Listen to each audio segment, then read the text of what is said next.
எப்படி வாழ்ந்தீர்கள், எப்படி நடந்தீர்கள், எப்படியெல்லாம் இந்த உலகத்தை அமைத்துக் கொண்டீர்கள், மக்களோடும் மக்களை படைத்த மன்னவனோடும் எப்படி இருந்தீர்கள், அல்லாஹோடு எப்படி, அடியார்களோடு எப்படி வாழ்கிற போது நான் சொல்லலாம், நான் ரொம்ப அழகாக வாழ்ந்திருக்கிறேன், வீட்டோடு அழகாக, குடும்பத்தோடு அழகாக, சமூகத்தோடு அழகாக, அல்லாஹ்வோடும் அழகாக வாழ்கிறேன் என்று சொல்கிற ஒரு வாழ்க்கை இருக்கிறது.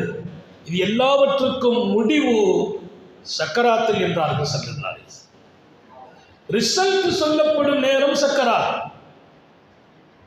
அந்த ரிசல்ட் எப்ப சொல்வானோ அப்போது மனிதன் புரிந்து கொள்வான், என் கபருக்கு நான் தயாராகிவிட்டேன், இல்லை என் கபரை நஷ்டமாக்கிவிட்டேன் என்று அவன் புரிந்து கொள்ளும் இடம் சக்கராத். அப்போதுதான் அல்லாஹ் குர்ஆனிலே சொன்னான், அத்தா இதா ஜா அஹதஹுமுல் மௌத், சில பேருக்கு மௌத் வரும்போது ரிசல்ட்டுகள் தெரியும் போது அவர் சொல்வார், லவ்லா அஹ்ஹர்தனி இலா அஜலின் கரீப். பல ஆயத்துக்களில் பலவிதமாக,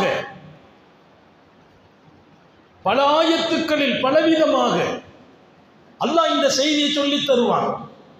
அவர் சொல்வார், கொஞ்சம் என்னை அவகாசம் கொடுத்து இன்னும் ஒரு 10 நாள் வாழ வைரப்பே, நான் புரிந்து கொண்டேன், இத்தனை நாள் வாழ்ந்த வாழ்க்கை, இன்னும் நான் கபருக்கு தயாராகாமல் இருக்கிறேன், ரப்பே ஒரு வாய்ப்பு கொடு, கபரை சொர்க்கமாக்கிட்டு உள்ள வருகிறேன் என்பார். அல்லாஹ் சொல்வான், இது அவகாசம் கொடுக்கிற நேரம் அல்ல, எல்லாம் முடிந்து போனது என்பார். அல்லாஹ் அந்த நேரம் வர்றதுக்கு முந்தி சரியாக்கி வைப்பார்.